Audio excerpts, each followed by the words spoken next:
தொலைபேசி வாயிலாக இணைந்திருக்கிறார் அஇஅதிமுகவின் செய்தி தொடர்பாளர் முன்னாள் அமைச்சர் திரு வைகை செல்வன்.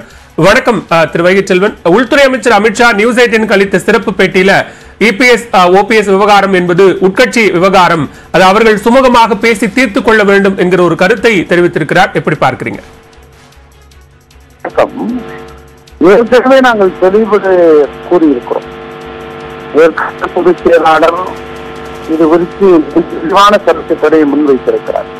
பாஜக எப்போதுமே உட்கட்சி விவகாரங்களில் தலையிட, அதோடு மாற்றமில்லாமல் ரெண்டு பேரும் இணைய வேண்டும் என்ற சமரச முயற்சிகளுக்கு பஞ்சாயத்து செய்து கொண்டிருப்பதில் அவர்களுக்கு விருப்பமில்லை.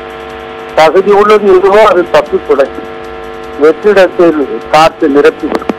அதே போலத்தான் தகுதி உள்ள யாரோ அவரே தலைவராக வருவார், அவரே வளர்வார், அவரே இந்த இயக்கத்தை நடத்துவார் என்பது ஒரு அதை போலத்தான் பல்வேறு சோதனைகள், துன்பங்கள், வேதனைகள், கண்ணீர் இவைகளெல்லாம் கடந்து பல்வேறு இன்னல்கள், இக்கட்டுகள் இவற்றையெல்லாம் சுமந்து கொண்டு அந்த அண்ணா திராவிட முன்னேற்ற கழகத்தினுடைய வளர்ச்சிக்காக தன்னை அர்ப்பணிக்கிற ஈடு இணைகின்ற தலைவர் தான் அண்ணன் எடப்பாடியார் அவர்கள். ஆகவே அவர் ஒரு தலைவராக மலர்ந்திருக்கிறார், வளர்ந்திருக்கிறார். அப்படி இன்று தனித்துவமிக்க தலைவராக வளர்ந்த பிறகு ஒட்டுமொத்தமாக அமைச்சரவை, முன்னாள் அமைச்சர்கள், தலைமை கழக செயலாளர்கள், சம்பந்த உறுப்பினர்கள் 65 பேர் மற்றும் இருக்கிற நாடாளுமன்ற உறுப்பினர்கள், தலைமை செயலாளர்கள் எல்லோருடைய ஆதரவையும் பெற்றுவிட்டார். ஆகவே இனி இணைவதற்கான பேச்சு என்பது இல்லை என்பதுதான் பொதுச் செயலாளர் திட்டவட்டமாக தெரிவித்திருக்கிறார்.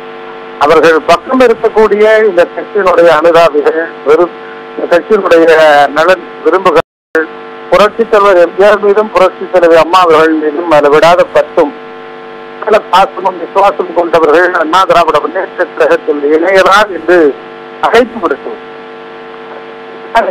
கருத்து, அமித்ஷாவுடைய கருத்தை நாங்கள் ஏற்றுக்கொள்கிறோம். அண்ணா திராவிட முன்னேற்ற கழகம் ஒரு தனித்துவமாக இயங்குகிற இயக்கம்.